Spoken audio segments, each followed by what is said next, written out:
कोशिश पूरी करूंगा।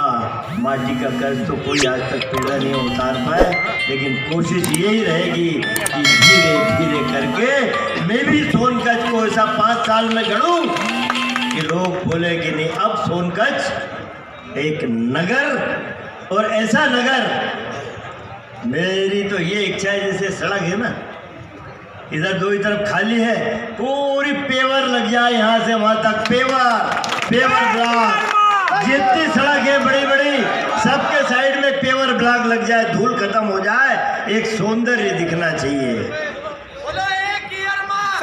5 साल का ये समय जो आ रहा है, सुलान भाई पुनः स्वर्ण की तरह चमके, और मेरा एक एक साथी, कांग्रेस का एक एक कार्यकर्ता साथी सोने की तरह दमकता रहे, सोने की तरह।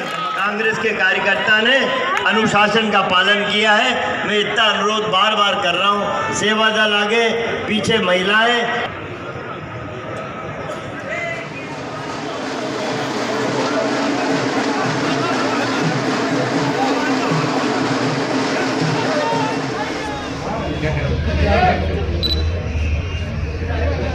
यही तो शार्ट चलेंगे पूरे उसमें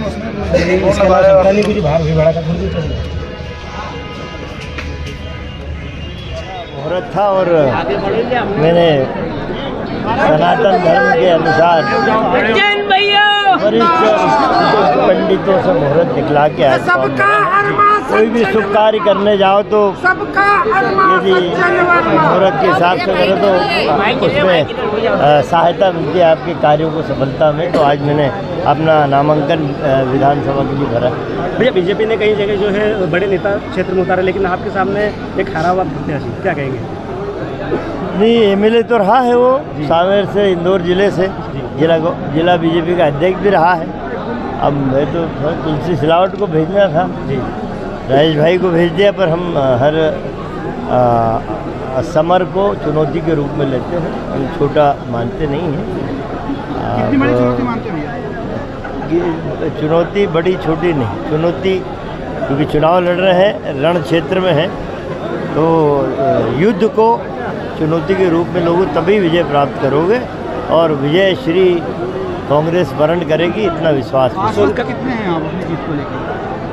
100% आसपास। सोनकच्छ के अलावा अगर 5 विधानसभा की अगर बात करें तो क्या स्थिति है? देखिए, एक बार ये माहौल पुराना बना है जी। 1985 में पहली बार सोनकच्छ में विधायक बना था, वो ही पाँचों की पाँचों सीट हम जीते थे देवास जिले के। वो ही माहौल इस समय भारतीय जनता पार्टी के खिलाफ आक्रोश है, किसानों में आक्रोश है, नौजवानों में आक्रोश है, महिला समझ रही हैं कि 18 साल बाद इस भाई को याद आई बहनों की।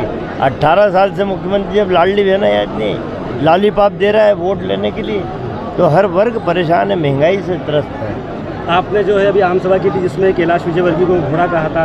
नहीं, उन्होंने वहाँ इंदौर में बाइट में कहा कि लोगों ने, भाई आप टाइगर जिंदा, वो बोलते नहीं, अब मैं घोड़ा हूँ, घोड़ा खूब चने खा के और दौड़ेगा। ये वहाँ पत्रकार साथियों से कहा, पत्रकार साथियों ने मुझे कहा, तो मैंने कहा भाई अब ये टाइगर और घोड़े से अच्छा इंसान बन के अपन चुनाव लड़ेंगे। भैया, कोई फर्क पड़ेगा सिंधिया के जाने से कांग्रेस को? सिंधिया जी जो गए हैं कांग्रेस छोड़ के बीजेपी में, तो क्या फर्क पड़ेगा? अब जो पिछली बार जो चुनाव थे उन्हीं के साथ थे, अब जो अलग। सिंधिया जी तो खुद ही लोकसभा का चुनाव हार गए थे, तो उनको राज्यसभा में ले लिया, तो फिर से मंत्री बन गए। यदि फर्क पड़ता तो चुनाव नहीं हारते, फर्क डालने की स्थिति नहीं है। भैया, एक आखिरी सवाल, कांग्रेस ने जो टिकट वितरण किए थे उसमें 4 टिकट के नाम फिर से चेंज किए? बिल्कुल बिल्कुल। 4 विधायक कर, ऐसा क्यों जरूरत पड़ी? नहीं, देखिए ऐसा है, टिकट वितरण के बाद फिर से उन सीटों का सर्वे कराया, तो जिनको टिकट दी थी वो थोड़े से पीछे पाए गए, इसलिए जिनका आगे नंबर आया, क्योंकि कोई भी दल चुनाव लड़ाता है तो सरकार बनाने के लिए लड़ाता है, ऐसे नहीं कि किसी को भी उठा के दे दिया। तो जो चेहरे आगे आ गए थे इन दिनों, उनको हमने आगे रख के टिकट दी। मध्य प्रदेश में कितनी सीट पर आप जाएंगे इस बार? देखिए, मैं जी, मध्य प्रदेश में कांग्रेस कितनी सीट ला रही है? 150 के ऊपर आएगी। हम पाखंडी नहीं कि अब की बार 200 पार, 150 के ऊपर सीट कांग्रेस ला रही है, स्पष्ट बहुमत की सरकार।